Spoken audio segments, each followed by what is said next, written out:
इब्तदा है रब्बे जलील के बबरकत नाम से जो दिलों के भेद बखूबी जानता है, और पाक है वो ज़ात किबरिया के जिसके कब्ज़ा कुदरत में हम सब की जान है। M99 न्यूज़ के प्रोग्राम इकॉनमी रिकॉर्डर में शहरियार खां आपकी खिदमत में हाजिर है। नाजरीन, आज जो हमारे साथ मेहमान शख्सियत हैं वो किसी तारुफ़ के मोहताज नहीं, फैसलाबाद की उस सनत से उनका ताल्लुक़ है जो यकीनी तौर पर किसी भी ज़ी रूह के लिए लाज़िम मलज़ूम है। यानी ये वो शोबा सनत व तजारत है कि जिसके बगैर इंसान का ज़िंदा रहना मुश्किल, तकरीबन नामुमकिन होता है। जी हाँ, उनका शोबा फ्लोर मिल्स इंडस्ट्री से ताल्लुक़ है। कई जहतें हैं उनकी शख्सियत की, बहुत खूबसूरत शख्सियत, नफीस लबो लहजा और समाजी और कारोबारी शख्सियत जनाब चौधरी मोहम्मद शफ़ीक अंजम।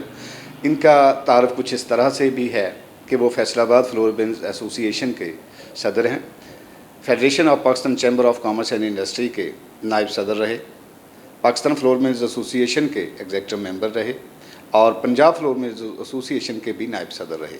सबसे बड़ा जो इनका क्रेडिट है वो फैसलाबाद में chamber of commerce and industry के होते हुए small chamber of trade and industry का क़याम अमल में लाना है।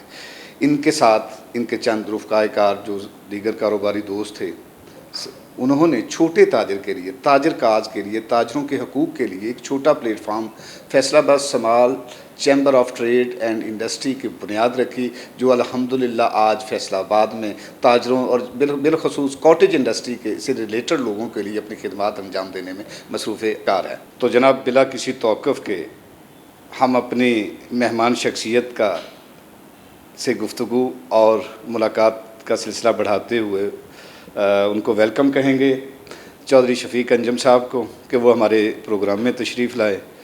Welcome to our show Chaudhary Shafiq Anjum साहब।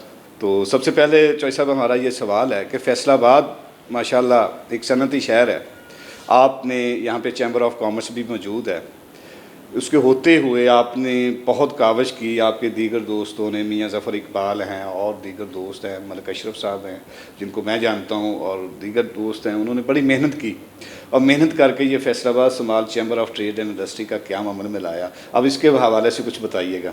बिस्मिल्लाहिर्रहमानिर्रहीम। सबसे पहले तो शहरियार साहब आपका, आपके प्रोग्राम इकॉनमी रिकॉर्डर और MTV का मैं शुक्रगुज़ार हूँ कि उन्होंने मुझे इस प्रोग्राम में अपने इजहार ख्याल का मौका दिया। तो आपका जो सवाल है Faisalabad chamber of small trader and industry के मतलब, तो उसके सिलसिले में अर्ज़ ये है कि पुराने चैम्बर ऑफ कॉमर्स जो है वो कब्ज़ा ग्रुपों की अमाजगा बन चुके हैं।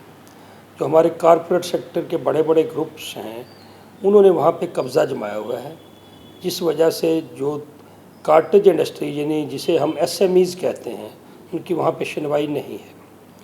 इस सिलसिले में गवर्नमेंट ने इस चीज़ को भांपते हुए 2013 में ट्रेड एक्ट मंजूर किया।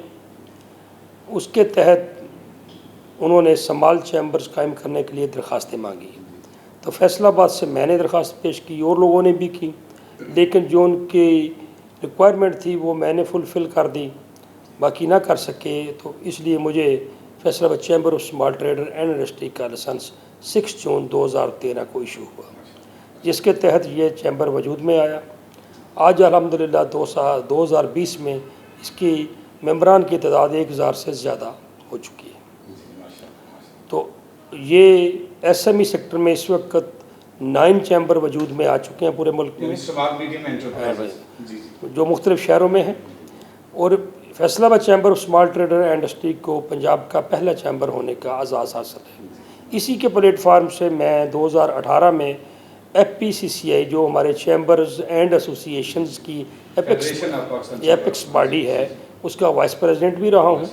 और एवरी ईयर हमारा जो 9 चैम्बर का ये एक गुलदस्ता है, एवरी ईयर एक सीट हम उसमें से निकाल लेते हैं। इस साल हमारा जो वाइस प्रेसिडेंट फेडरेशन में हमारी नुमाइंदगी कर रहा है वो नदीम शेख साहब हैं, Rawalpindi chamber of small trader and small industry के फाउंडर हैं वो, जैसे कि मैं Faisalabad chamber of small trader and industry का फाउंडर प्रेसिडेंट हूँ।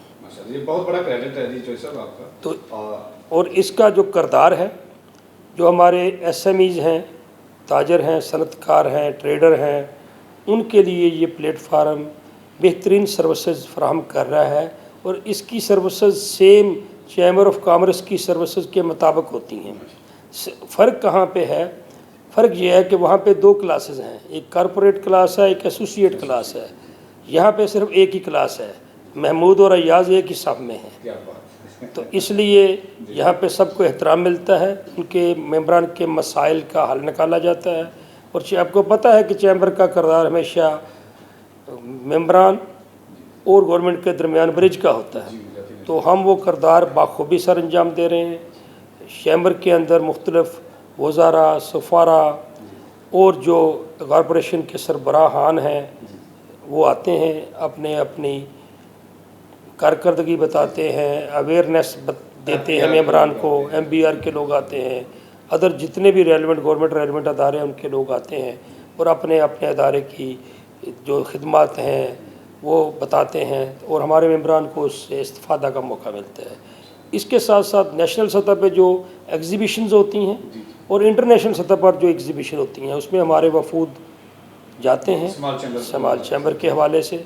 और अल्लाह के फजल व करम से अपने क़याम से आज 7वें साल में हमने दुनिया के जितने तरक्की याफ्ता ममालिक हैं, जैसे कि अमेरिका है, कनाडा है, जर्मनी है, फ्रांस है, स्पेन है, इटली है, चेक रिपब्लिक है, तुर्की है, सब में हमने जितनी एग्ज़िबिशन हैं इंटरनेशनल उसमें हमारे वफूद ने शिरकत की। पिछले साल हमारे सबसे बड़ा वफद जो 43 मेंबरान पर मुश्तमिल था, जिसने स्पेन के शहर बार्सिलोना में जो इटमा के नाम से एक नुमाइश होती है, इंटरनेशनल टेक्सटाइल मशीनरी एग्ज़िबिशन, जो दुनिया की सबसे बड़ी एग्ज़िबिशन है, उसमें पाकिस्तान में सबसे बड़ा वफद हमारे इसी चैम्बर के मेंबरान पर मुश्तमिल था। और वहाँ पे अल्हम्दुलिल्लाह वहाँ की बिज़नेस कम्युनिटी से मुलाकात का मौका मिला। वहाँ हमारे सफ़ीर साहब ने हमारे एजाज़ में अशाइया भी दी है और बहुत अच्छा हमारा वो रहा टूर जो है। उसके बाद कोरोना आ गया 2020 में, तो अभी हमारे प्लान जो हैं दोबारा अब स्टार्ट होंगे। कोरोना के मामलात ख़त्म हो गए हैं, जैसे जैसे मुल्क खुलेंगे, सरहदें खुलेंगी तो इंशाल्लाह हमारे वफद और इंटरनेशनल एग्ज़िबिशन में शिरकत करेंगे और अपने मुल्क के लिए बिज़नेस करेंगे, सरमाया लाएंगे। चौधरी साहब, सनअत व तजारत के हवाला से आप एक अहम शोबा सनअत व तजारत से ताल्लुक़ भी रखते हैं और समाल चैम्बर ऑफ ट्रेड के हवाले से और ताजर खिदमात के हवाले से आप काफ़ी सूझबूझ रखते हैं। तो बताइएगा कि इस वक्त मुल्क की मुआशी सूरत हाल और अपनी अपनी हमारी मुईशत किस तरह बेहतर हो सकती है, इस हवाले से कुछ मुस्तफ़ीद फरमाइए। इसमें अर्ज़ ये है जी कि मुल्क की जो मुआशी सूरत हाल है वो पहले वाली नहीं है, अब उसमें बेहतरी आ रही है। उसकी मैं 2-4 मिसालें आपको दूंगा। नंबर 1 कि आपका डॉलर रेट जो है इस वक्त एक्चुअली पोजीशन में है, मसनूई तौर पे वो दबाया नहीं हुआ जैसे गवर्नमेंटें पहले करती थी।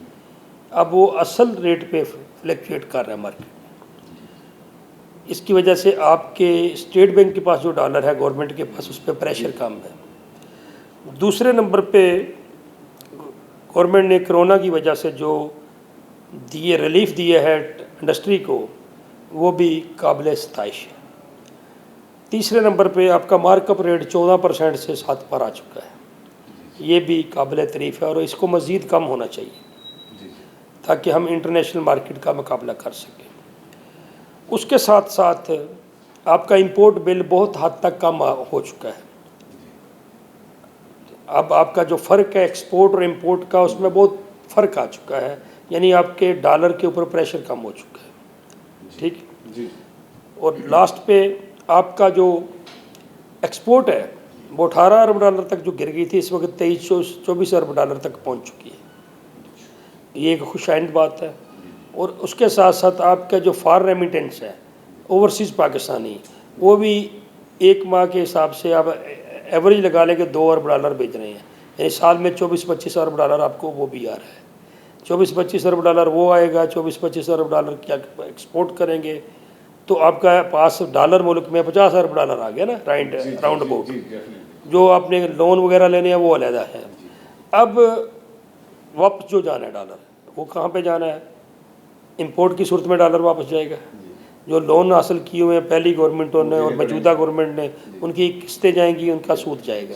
ठीक है, उसका फ़र्क कम रह गया है, ये एक खुशाइंद बात है। अब करने वाले काम क्या है? देखिए, आप इस बात को जहन में रखें कि SME सेक्टर जिस मुल्क में तरक्की करता है वो मुल्क आगे निकल जाता है। इस हमारे मुल्क में भी SME sector, small and medium enterprises ने मुल्क की टोटल जॉब्स का 80% लोड उठाया हुआ है। 80% वर्कर्स एसएमई सेक्टर में काम कर रहे हैं, कॉरपोरेट सेक्टर में ओनली 19-20% है। ठीक है, इसी तरह जीडीपी में हम एसएमई सेक्टर जो है वो इस वक्त 30 से 35% हिस्सा डाल रहा है। वज़ीर आज़म साहब ने अपनी पहली तकरीर में फरमाया था कि हम एसएमई सेक्टर को प्रमोट करेंगे, ईज़ ऑफ डूइंग बिजनेस और कास्ट ऑफ बिजनेस को सही करेंगे, लेकिन बदकिस्मती से अभी तक उस पर खातर ख्वाह काम नहीं हो सका। मैं सजेशन दूंगा गवर्नमेंट ऑफ पाकिस्तान को कि वो जो उन्होंने नारा लगाया था ईज़ ऑफ डूइंग बिजनेस और cost of business for SMEs and corporate sector, बराए करम एसएमईज़ को प्रमोट कीजिए। ये आपको वो काम करके दिखाएंगे कि आप हैरान रह जाएंगे। आपकी मिसाल, उसकी मिसाल चाइना, तुर्की, वियतनाम, यानी वहाँ पे छोटे ताइवान, कोरिया, ठीक है। क्योंकि कारपोरेट, आप समझे ना, कारपोरेट सेक्टर में मियाँ साहब ऊपर बैठे हैं, नीचे एक टीम है वर्कर्स की। मियाँ साहब इतना बड़ा काम कितना वो संभाल लेगा बेचारा। एसएमई के पास क्योंकि थोड़े काम होता है, वर्कर मालिक खुद सर पर होता है और वो ज़्यादा मेहनत से काम करता है। छोटा कारखाना, छोटी वो मैनेज करना आसान है, उसको आगे ले जाना आसान है। उसके लिए करने वाले काम क्या है कि आप स्पेशली एसएमई सेक्टर के ऊपर लोन जो है वो कम से कम डबल कर दें। वैसे स्टेट बैंक का प्लान भी है कि हम 2021 तक उसको डबल करेंगे, लेकिन जो उनका मनसूबा है उसके मुताबिक बैंक लैंडिंग नहीं कर रहे। स्टेट बैंक को उनको ठीक करना चाहिए कि वो एसएमई सेक्टर को बेहतर लोन दें। इसी तरह एसएमई सेक्टर को एक्सपोर्ट के हवाले से ट्रेनिंग देनी बहुत ज़रूरी है, उनका एग्जीबिशन में शिरकतें बहुत ज़रूरी हैं। उसके लिए TDAP को फॉल करना होगा, trade development authority of Pakistan, कि वो एसएमई के लोगों को बाहर लेके जाए, उनके स्टॉल लगवाए, उनकी मसनूआत को रोशनास करवाए। ठीक है, इसी तरह हमारा एग्री जो सेक्टर है जिसमें लाइफ स्टॉक है, वज़ीर आज़म साहब भी उसका तवज्जो है कट्टों की सूरत में, मुर्गियों की सूरत में। ये एक सीरियस बात है। अगर आप कट्टे ही पाल लें तो कितना गोश्त आपके पास आ जाएगा। दुनिया में बीफ महंगा बिकता है और मटन सस्ता बिकता है। ठीक है, चिकन की मार्केट है, ये सारी चीज़ें, एग्री है, मिल्क है, आप दुनिया में बहुत मिल्क प्रोड्यूसर हैं। ठीक है सर, आप इनको ऑर्गेनाइज़ करें, एसएमई सेक्टर को प्रमोट करें, खसूसी तौर पे जो सर्विसेज वाले अदारे हैं उनको बताएं कि आपने सिर्फ सर्विसेज देनी है, आप FBR नहीं हैं, आप रेवेन्यू कलेक्टिंग एजेंसीज नहीं हैं, आप सर्विस प्रोवाइडर हैं। वपडा है, गैस है, बिजली, पानी, social security, old age benefit, excise department, local council, सब के सब। ठीक है, ये कल्चर आपको चेंज करना होगा और आपको इज्जत देना होगी ट्रेडर को, बिजनेसमैन को। उनको चोर समझना बंद करें। अगर आपके FBR कमज़ोर है, वो टैक्स कलेक्ट करने में तसाहल पसंद हैं, कहते हैं खुद ब खुद ही चल के आ जाए, भाई इधर खुद कुछ नहीं आता, मेहनत करना पड़ती है। उनको मेहनती बनाएं। ठीक है, हर चीज़ डॉक्यूमेंट के ऊपर मौजूद है, कोई चोर नहीं है। ठीक है, सिर्फ चोर कौन है? आपके वो अफीसरान जो काम नहीं करना चाहते। ठीक है, इसके साथ साथ आप एसएमई सेक्टर के लोन डबल करें, मार्कअप रेट मज़ीद नीचे लाएं, दुनिया के बराबर लाएं, और लास्ट में बिजली का बिल हमारे बहुत ज़्यादा है, उसको आप उस रेट पे लाएं जो दुनिया में रेट है। पेट्रोल डीजल को उस रेट पे लाएं जो दुनिया का रेट है। ठीक है, फिर आप दुनिया में देखें, पाकिस्तानी कौम में बहुत वर्थ मौजूद है। ज़रा सी नम हो तो ये मिट्टी बड़ी जरखेज़ है साकी। आपका काम है फैसिलिटेट करना और आगे हमारा कमाल है। रखते हैं, महसूस हो रहा है। अच्छा, ये बताइएगा कि इस वक्त हुकूमत का एक और हुकूमती खबर की अफवाह है कि वो मौसम भी चेंज हो रहा है कि सुई गैस की शॉर्टेज आ रही है। इस हवाले से आप कुछ बताना चाहिए। बड़ा आजकल देखिए, सीधी बात आपको बताऊँ कि अगर आप बिजली का मसला हल कर लें, मैंने तजवीज़ 12 दे चुका हूँ कि पूरे मुल्क में सोलर लगवा दें, बैंकों को पाबंद करें, जैसे वो येलो कैब के लिए कर्जे दिए थे। बैंक्स घरों में जितनी 5-5 किलोवाट 10-10 किलोवाट के सोलर लगवा दें और उसके पैसे जो है बिजली के बिलों में किस्तों की सूरत में वसूल कर लें। ठीक हो गया, बिजली के ऊपर आने वाला आपका खर्चा कम हो गया। सूरज से रोशनी बनेगी, रोशनी से बिजली बनेगी, सारा दिन घर चलेंगे, रिवर्स मीटरिंग के ज़रिए वो यूनिट ऑफ अपडा को जाएंगे, उससे इंडस्ट्री चलेगी। ठीक है, आपका आधा खर्चा कम रह जाएगा। जब आपके पास बिजली वाफर होगी तो उसका रेट कम हो जाएगा। रेट्स कम होंगे तो दुनिया की तरह आप गैस की बजाय घरों में वो बिजली के चूल्हे भी रख लेंगे, कोई रेट कंट्रोल में आ जाएगा। और दूसरे नंबर से आपकी वो जो एक एक्सपोर्टर है उसको वो रिलीफ मिले, आता है उसको उसमें उसकी लागत कम आएगी। हाँ जी, वो आएगी, कम्पीट कर सकेगा मार्केट को।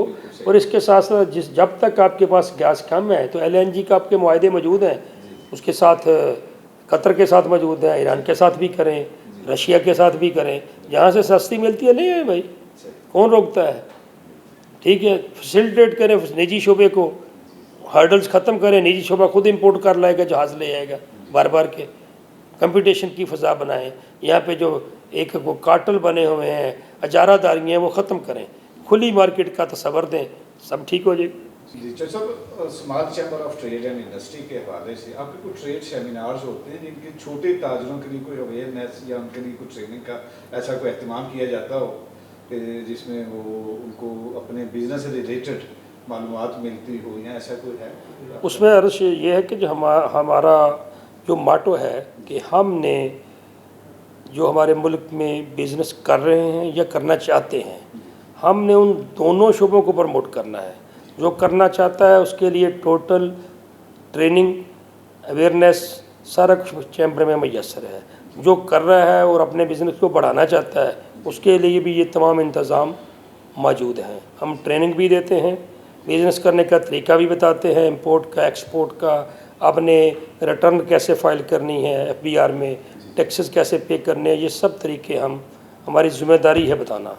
इसके साथ साथ साढ़े चैम्बर जो है वीज़ा रिकमेंडेशन लेटर जारी करता है अपने मेम्बरान के लिए, उनके जो वर्कर हैं उनके लिए, और इसके साथ साथ जो एक्सपोर्ट माल है उसके लिए सर्टिफिकेट ऑफ ओरिजिन जारी करते हैं हम, और जो इंपोर्ट है उसके जो डॉक्यूमेंट्स आते हैं उनको टेस्टेशने करते हैं।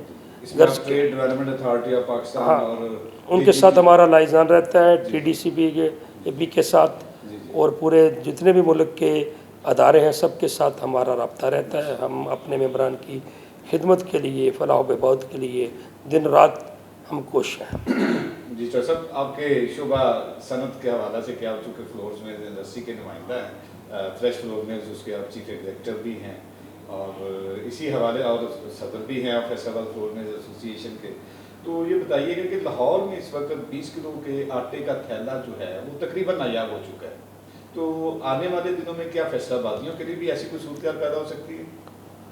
नहीं, इसमें एक्चुअली ऐसे है कि जो हमारे गंदम के मुतल्लिक़ अरबाब इख्तियार हैं गवर्नमेंट साइड पर, उन्होंने जो पॉलिसी इस साल दी वो टोटल फेल साबित हुई और वो टोटल मिसमैनेजमेंट का निशाना बनी। कभी नहीं हुआ कि आपने उस सनत को खाम माल ख़रीदने की इजाज़त नहीं दी जिनका वो रॉ मटेरियल है। यानी फ्लोर मिल इंडस्ट्री को पहली दफ़ा ऐसा हुआ है कि महकमा फूड पंजाब ने गंदम स्टॉक करने की इजाज़त नहीं दी, नंबर 1।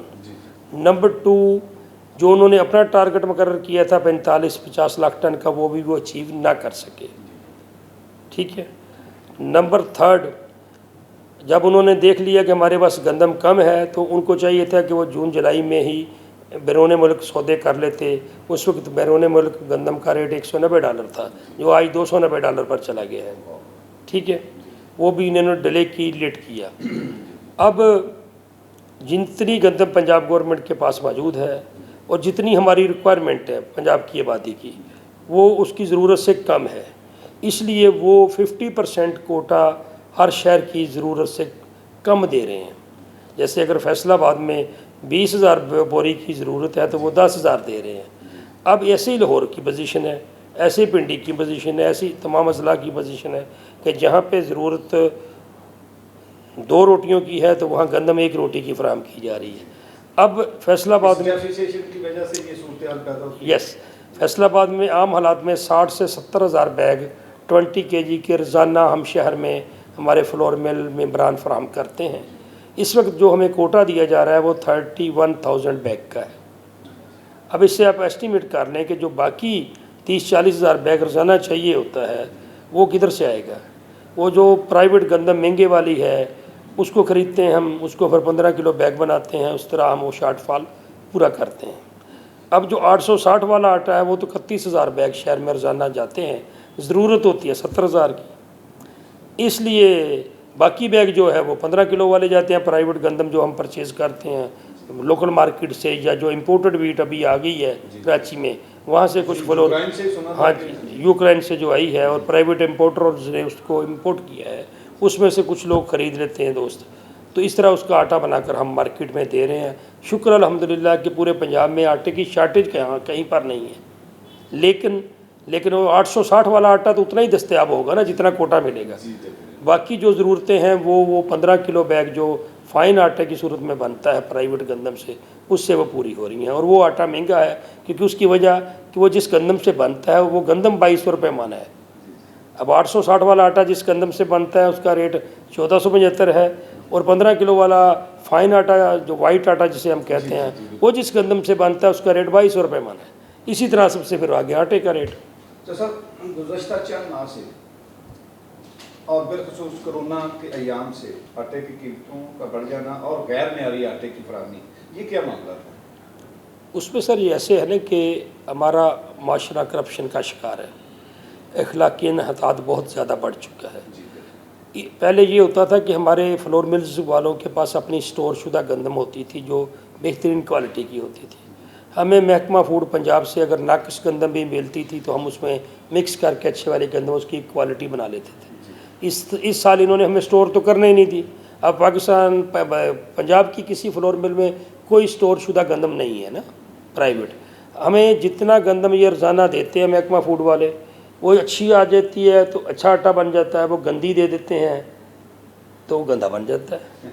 ठीक है जी। अब वहाँ पे करप्शन का दौर है, तो वहाँ पे वो उसमें मट्टी भी डालते हैं गंदम में, जड़ी बूटियाँ भी मिक्स करते हैं, बीज तूड़ी भी डालते हैं, उसके बाद फिर उनका मन पेट नहीं भरता, उसके बाद पानी का छिड़काव भी कर देते हैं जिसका उसका मैक्सर लेवल होने के बावजूद यहाँ पे गंदम का। और हम तो आप समझे कि वो नाकिस गंदम लेके जहाद कर रहे हैं कि उसको बेहतरीन तरीके से तैयार करके, जितनी हमारी कोशिश होती है वो हम तैयार करके मार्केट में देते हैं। और शुक्र अल्हम्दुलिल्लाह कि हमारे एंड पे इसमें ख़राबी कोई नहीं है, जो भी ख़राबी है गवर्नमेंट एंड पर है। तो सब हुकूमती अरबाब इख्तियारात अक्सर औकात उनका कहना है कि हर शोबा में माफियाज मौजूद है। क्या फ्लोर मिल्स एसोसिएशन या फ्लोर मिल्स इंडस्ट्री में भी कोई ऐसे माफियाज मौजूद हैं? इसमें शहरयार साहब मैं अर्ज़ करूँगा कि पिछले 5 ईयर से फ्लोर मिल इंडस्ट्री जो है वो 70% लॉक एंड की में थी, यानी 70% इंडस्ट्री बंद थी। अब एस्टिमेट करें कि जिस शोबे में माफिया हो वहाँ इंडस्ट्री बंद नहीं होती। अगर शुगर मिल माफिया भी कहा जाता है वो वाजिद ज़िया साहब वाली रिपोर्ट में, तो कोई फ्लो आपको शुगर मिल बंद नज़र आई है कभी पाकिस्तान में कोई? इसका मतलब है कि वहाँ पे माफिया का वजूद हो सकता है। यहाँ तो वो मिलें हैं पाकिस्तान में मतलब अंडर 100 कार्टल बन सकता है, यहाँ तो 1500 फ्लोर मिल है, ठीक है, पूरे पाकिस्तान में उनका कार्टल नहीं बन सकता।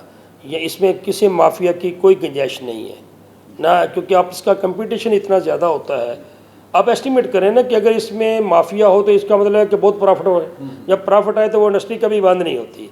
हमारी तो 70% इंडस्ट्री बंद थी और अभी भी 70 चल रही है तो 30 अभी भी बंद है। फैसलाबाद उसकी मिसाल दूँ आपको, फैसलाबाद में 60 मिलें हैं इस वक्त, 42 चल रही हैं, 18 अभी भी बंद हैं। तो अगर माफिया हो, पैसे बचते नजर हो तो वो 18 बंद नहीं होनी चाहिए, वो भी चलनी चाहिए। ठीक है साहब, आजकल एक जुमला बहुत मुस्तअमल है कि घबराना नहीं। अवाम पाकिस्तान कोरोना की वजह से पैदा शुदा सूरत हाल पर पहले ही बहुत परेशान है, आटे की बढ़ती हुई कीमतें। तो क्या फ्लोर मिल्स एसोसिएशन अपना कोई ऐसा किरदार अदा कर सकते हैं कि आवाम को किसी सूरत रिलीफ मिल पाए? भाई, जहाँ तक फ्लोर मिल एसोसिएशन और उसके मेम्बरान का तल्लुक़ है तो हम अपनी बसात के मुताबिक पूरी तरह आवाम को मुस्तफ़ीज़ कर रहे हैं। अब एस्टिमेट करें कि फैसलाबाद ज़िले में गंदम ख़त्म हो चुकी है। अच्छा। यहाँ पे सिर्फ 1 लाख के करीब बोरी रोकी गई है कि अगर किसी वजह से कोई सैलाब का मसला आ जाता है, बैरून अजला से गंदम नहीं आ पाती तो क्या करेंगे। उसके लिए महकमा फूड ने फूड सिक्योरिटी के तौर पर 1 लाख बोरी रखी हुई है। हम गुज़श्ता 1.5 माह से जंग से और ज़िला टोबा से गंदम ला रहे हैं। उस पे ऊपर हमें 2 टाइम एक्स्ट्रा कैरेज पे करना पड़ता है, लेकिन हम वो डिमांड नहीं कर रहे ड्यू टू आवाम की बेहतरी चाहते हैं। तो डेफिनेट आटे का थैला 860 से महंगा हो जाएगा। एक तो हम ये कंट्रीब्यूशन कर रहे हैं। दूसरे नंबर पर हमारे मेम्बरान मुख्तलिफ जो अदारे हैं, सैलानी है, इसी तरह खव्वत है, बाकी पेशेंट्स वेलफेयर सोसाइटीज़ हैं, आला हॉस्पिटल्स की, हलाल अहमर रेड क्रिसेंट है, सबके, रोटरी क्लब है, लायंस क्लब है, सबके हमारे जो मेम्बरान हैं उनके मेम्बरान हैं। अपनी बसात के मुताबिक सब दोस्त कंट्रीब्यूशन करते हैं। SOS विलेज है, दारुल अमान है, इसी तरह ओल्ड एज होम है, निज़ाम घर है। इन सब का हम जो आटे के वाले से मामला हैं वो हम हल करते हैं। साहब, ज़िले इंतज़ामिया और वेलफेयर महकमा फूड का इस सारे सिनेरियो में क्या करैक्टर है? आया वो आपको कोई असिस्टेंट या कोई ऐसी कोई रहनुमाई? नहीं, इसमें देखें, अब मैं क्लियर बता दूं कि जो महकमा फूड है या ज़िले इंतज़ामिया है वो हमें फैसिलिटेट करने में उनका कोई किरदार नहीं है। हालांकि वो तो आपके लिए है ना, दोनों नहीं, वो हमें, देखें, पाकिस्तान में एक रीत चल पड़ी है, ब्यूरोक्रेसी इस माशरे को अपना गुलाम समझती है और वहाँ यहाँ पे वो समझते हैं कि जो ट्रेड कर रहा है या बिज़नेस कर रहा है वो अजीब सा इस माशरे में रिवाज चल पड़ा है। किसी को माफिया का नाम दे देते हैं, किसी को चोर कह देते हैं। ये नहीं सोचते कि दुनिया बिजनेसमैन को अपने सारा ऊपर बैठाती है। जो बंदा 100 बंदे को रोज़गार देता है, देखें एक मिल जो है ना उसमें कम से कम 100 आदमी काम करता है। इसका मतलब कि 100 ख़ानदान को डायरेक्ट नौकरी मिली हुई है। उसके साथ जो मुंसलिक अलाइड शोबे हैं वो अलहदा है, लेकिन यहाँ पे कोई रिस्पेक्ट नहीं है। इस मामले में कोई सहूलत नहीं है। यहाँ पे जितने यूटिलिटी सर्विसेज के अदारे हैं इंतज़ामिया साइड पे वो सारे FBR बने बैठे हैं। वो सब के सब कहते हैं जी हमें ऊपर से टारगेट आया है, हमने ये अचीव करना है, हमें इससे गर्ज नहीं है कि आपकी इंडस्ट्री बंद हो जाए, आपकी इंडस्ट्री चलती रहे, हमारा इससे कंसर्न नहीं है। हमें ये हमने अपनी नौकरी बचाने के लिए ये टारगेट अचीव करना है। और जो महकमा फूड का हाल है वो तो मैंने आपको पहले बयान कर दिया कि वो हम उसके बाहर है ना, वो हमें गंदम बेचता है। वो जिस तरीके से पैसे हमें से 1 नंबर लेता है, एडवांस लेता है, माल हमें हमेशा 2 नंबर दिया जाता है। तो सर ये महकमा जो है इनको तो आपके तहफ़्फ़ुज़ात को भी देखना चाहिए, ये तो अनजस्टिफिकेशन। भाईजान यहाँ कोई नहीं सुनता, चीख के बोल के आपके मीडिया के तवसत से, लेकिन अभी आपके तवसत से मैं बयान कर रहा हूँ ना, किसी के कान पे कोई जू नहीं रेंगती। यहाँ पे ये माशरा टोटली अखलाकी लिहाज से वो तमाम बुराइयाँ हमारे अंदर मौजूद हैं जिनका कुरान पाक में ज़िक्र आया है। हम कम तोलते हैं, मिलावट करते हैं, एक्स्ट्रा चार्ज करते हैं, देते दिखाते कुछ हैं, देते कुछ हैं।